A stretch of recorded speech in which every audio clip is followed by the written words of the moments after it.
Hi folks, I'm smoking my Cobbett Shire pipe, from which I took my name. It's one of my favourite cob pipes, if not the favourite. I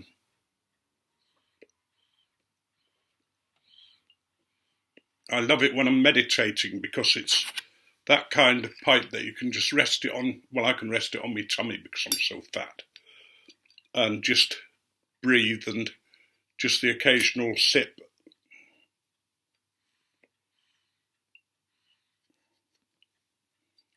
And in it, I've got a blend that Tim gave me when I was last down to see him last week, and that's Sam Gowith Fire Dance, and I'm really enjoying it. It's an aromatic, but it's one of those what I consider a gentle aromatic. Tastes quite nice. It's the aromatic flavour goes right through the pipe. It's nice and sweet, and a nice sort of blend when I just want to try something different. I thought I'd do some poems today, and they're called alphabet poems. They're called that because the first letter of the first line might be, for example, A, so the second line has to start with B and C and so on. So the first one I've started with A, and it's called Ambulance. But before I start, I'm going to get my pipe going. And I'll just go through them without any more talk except for the last one, which will need a bit of explaining. Sorry about this.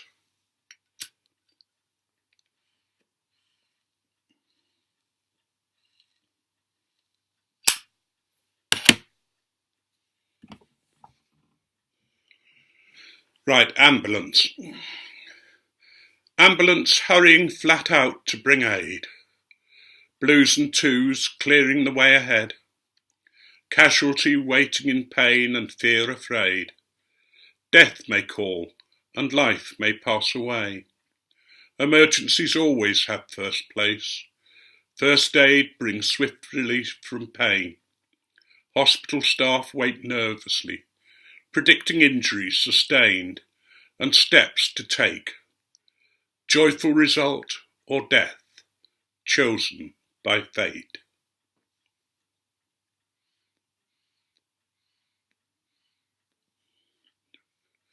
The second one is called Foreign Legion.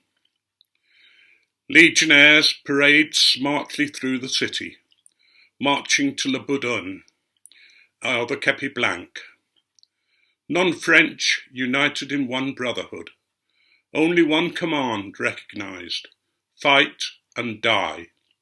Proud of this tradition, and leave no wounded. Queen and country have no meaning. Respect of officers and orders followed, supersede all other aims and orders. This makes the Legionnaires forever famed.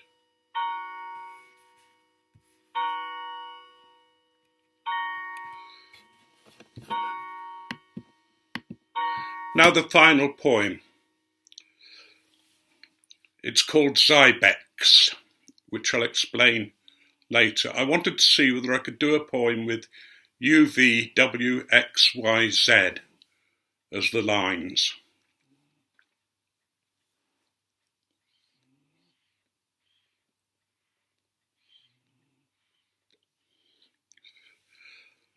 Xebecs. Unfurled sails and anchor raised, victuals and water stored below, whilst ancient sailors ply their trade. Xebecs' 3 masts take the strain. Young men bring her through the storm. Zithem refreshes, tired bodies rest.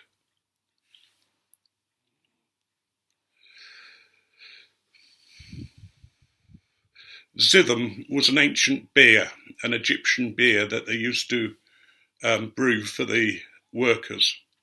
And a Xebec, of course, is a 3-mast ship of the Egyptian times. And I don't think I did too badly with that one. But anyway, that's the poems. I'll put them in the box below if you want to read them. And then I just thought I'd continue maybe with a little chatette or just some thoughts.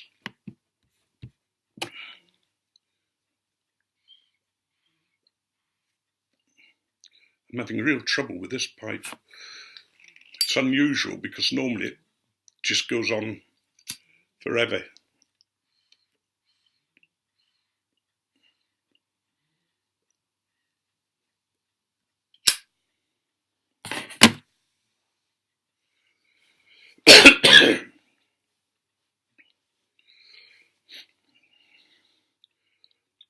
I've been thinking a little bit about stupid things that have happened to me as a child and as an adult. I've always had trouble with toilets. As a child, I used to refuse to go. And one day my father came in with his dinner and stood eating his dinner whilst I was sat trying to go to the toilet. And I think that forever stopped me going in the future. And because I wouldn't go, he made me sleep in the dog's box overnight with our very old female Labrador. To be honest, it was a privilege to sleep with her. She used to let me lay with my head on her and I'd fall asleep and she'd occasionally turn round and lick me as she would a puppy.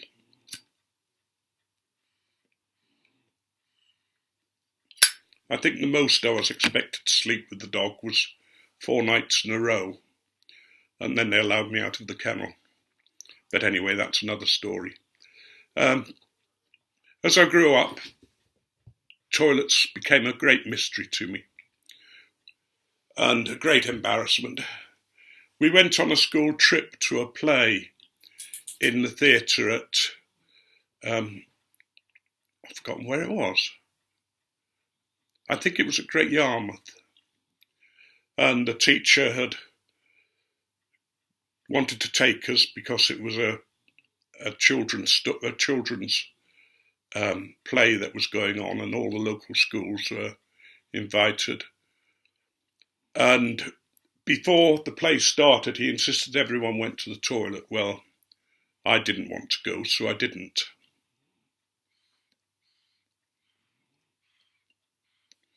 We just settled down and the play started, and of course, who wanted to go to the toilet but Stephen?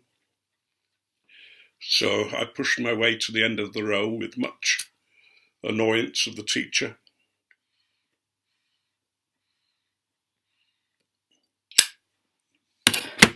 Who told me to get out and get back as quickly as possible.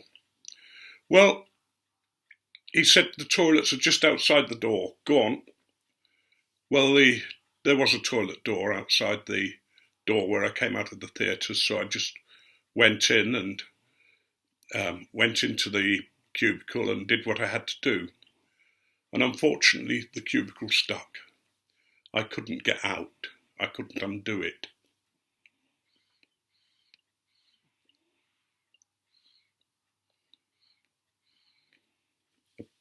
About an hour and a half later, the play finished, and all the children were sort of counted before they left the theatre to find there was one missing.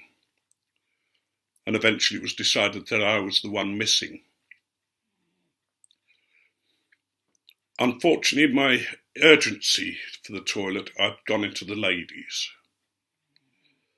So they eventually worked this out, and the teacher came in and managed to get the toilet door open.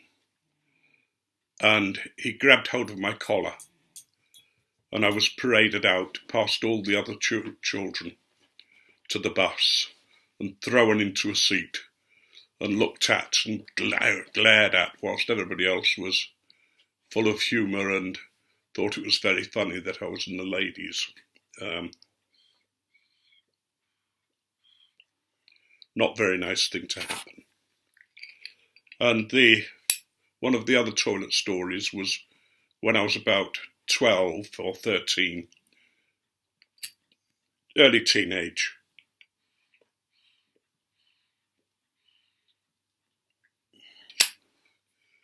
And we'd all been to Blackpool, which is the seaside town that has the tower.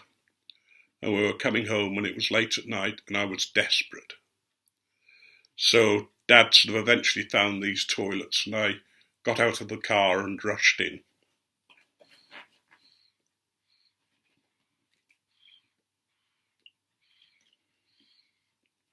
Only to be followed by a police lady. I'd gone into the ladies by mistake.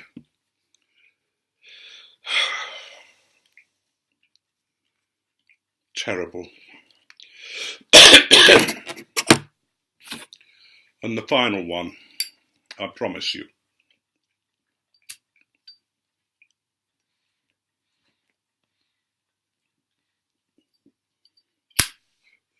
Was not being able to open the door of the toilet that I'd gone into. So I decided to climb out over the wall. And as I did so, I dropped down beside this poor gentleman who was stood at the urinals. He heard the thump, spun round, sprayed everywhere, and I just said, "Excuse me," and walked out.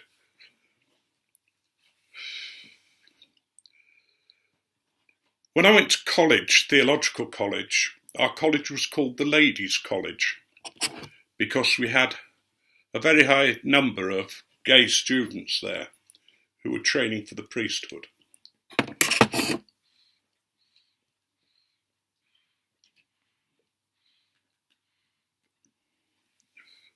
It was a fantastic college. And when you passed your exams, you only knew that you'd passed all your exams and were going to be ordained when the cleaner came to take your order for your college hood. And she would give you your college hood. The staff had nothing to do with it. And that was the proof that you were going to be ordained. She was greatly loved, was the cleaner. By everybody at college. She was a fantastic lass. And she was talking to one of the gays one day and said, "You know, those married blokes, their toilets are really, really disgusting when I clean them." And one of the gays said, "Well, I'm afraid we're responsible for that." And she said, "What do you mean?" And he said, "Well, I wait till one or two of the more conservative gentlemen go in to urinate." He said, "Then I rattle the doorknob." And he said, "They spin round in mid-flow." And he said, "That's why they're such a mess."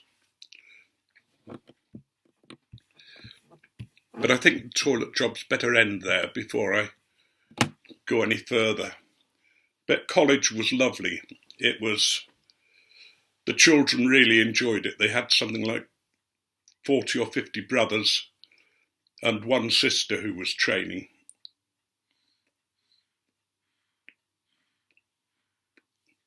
And they used to go visit their friend, their friends, the other students.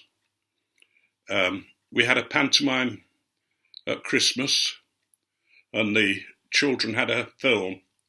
And then the next year we would have a pantomime that was suitable for the children.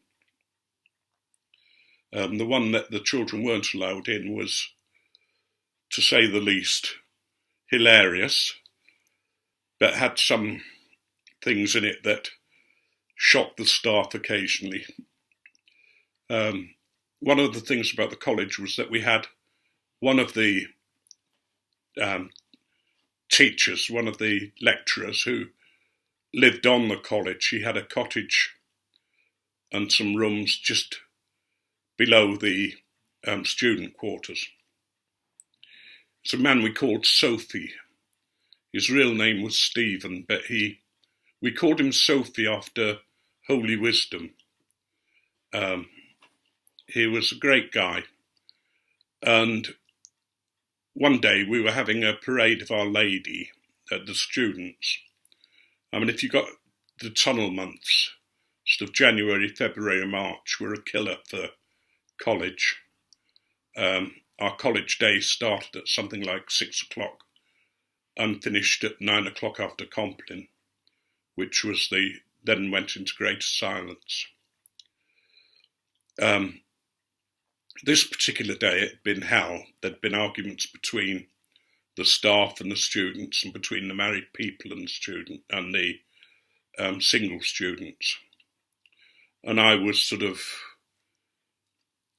friendly with both groups, and the principal had sort of brought up this trouble between the two groups and had said, you know, I've heard from the single students that such and such has happened. And I said, where did you hear that then? Because I haven't heard it, none. So he glared at me, and then he said something about the married students, and I said, where did you hear that? I said, you know, I'm a married student, we haven't had a meeting or anything. Why are you making these changes? You know, not one of us has asked for them. And he turned to me and said, because I bloody well want them. And I said, well, you should have said that in the first place. You know, we'd have all said yes. So he wasn't happy. And everybody was sort of patting me on the back and saying how brave I was. Carolyn thought I was stupid when I told her. I don't know why.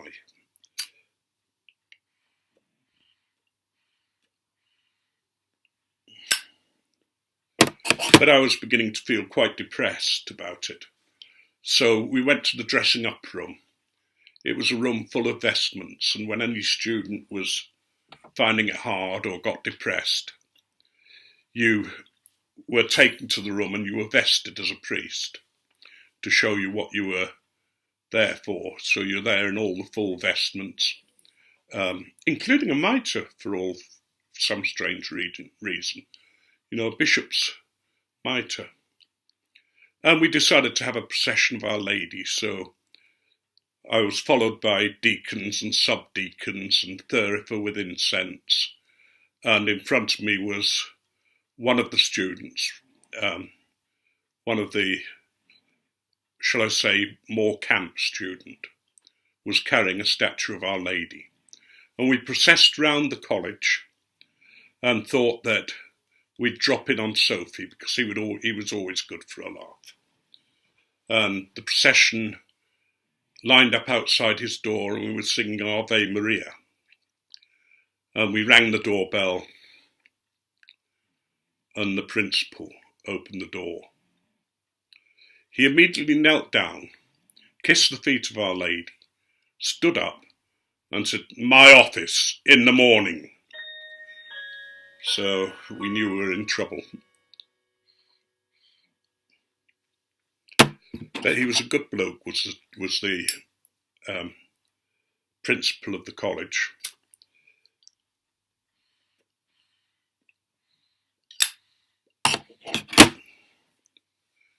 One Christmas we'd been having our Christmas meal and he'd found 2 sets of earrings, the little plastic earrings that you get in some crackers. And one was red and one was green, so he put them on, these 2 earrings, and then turned to one of the screamers, one of the most camp students, who actually quite fancied the principal. He looked like Bluto, the principal. He had a black beard and was very, very attractive, apparently. And he turned to the student. He said, "Oh, look, red and green, stop and go. Oh, I am a tease." And the student fell apart. Just went, "Wah!" and screams everywhere and the whole place in uproar. It was good fun. I might tell you some more stories about the college. I'll finish with this one. One of the students ran away with the bishop's gardener. And the bishop was very, very upset. Well, he was a damn good gardener, and the bishop thought it was one, he'd lost his gardener. Anyway, may you all be richly blessed, and may your God always go with you.